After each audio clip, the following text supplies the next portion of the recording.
gibuksan sa Tissue Culture Laboratory sa pagpaningkamot sa buhatan sa Provincial Agriculture Office kun PAGRO, inubanan sa tabang sa Department of Science and Technology Region 10, dako kaayo og tabang sa Kalamboan sa sektor sa Agrikultura, labina karon sa gisagubang sa tibuok kalibutan nga krisis nga hatod sa coronavirus disease kun COVID-19.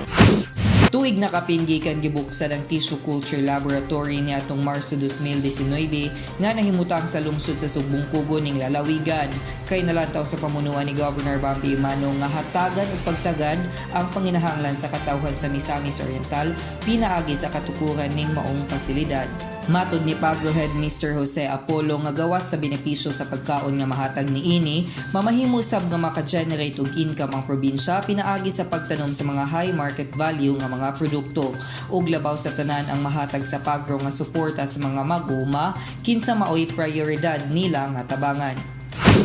Ato nang tanawon as one of the projects sa provincial government for food supply sa household at the same time income. Ini-declaration niya sa iyang mas page na something to do with agriculture.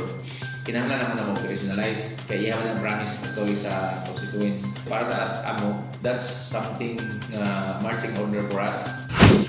Gipaabot sab niini ang sensitibo o critical nga pagproseso sa mga tanom sulod sa Tissue Culture Laboratory, hinungdan nga hilabihan ka importante ang kalimpyo sa panglawas sa mga tigdumala niini, pinaagi sa pagligo ug pag-ili sa bagong sanina o sa mosulod sa laboratorio.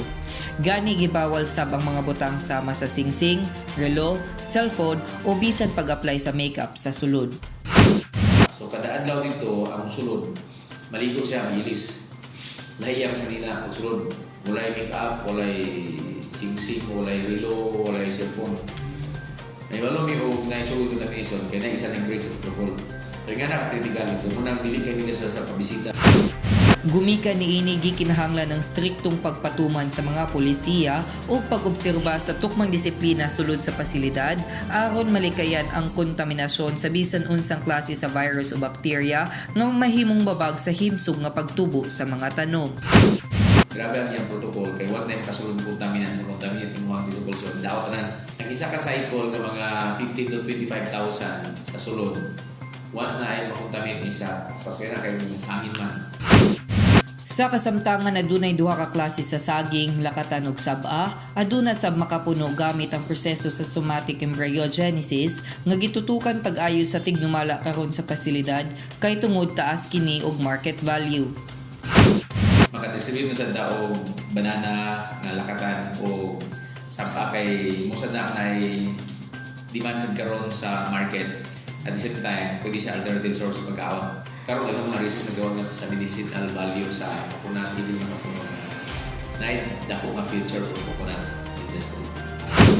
Isip sa busa ka mag-uuma, dako ang pananantaw ni Governor Bambi sa kaugmaon sa agriculture industry sa probinsya, hinungdan nga gitahasan niini ang PAGRO inubanan sa mga kaabag nga ahensya nga magmugna sa mga plano o proyekto nga naglantaw sa pagpauswag sa sektor sa mga mag-uuma ug mahatagan og insaktong pagtagad ang ilang tingog. Kini sila ang Raymar Simanya alang sa limpyo ug matarong nga panggobyerno, padayon Pilipino.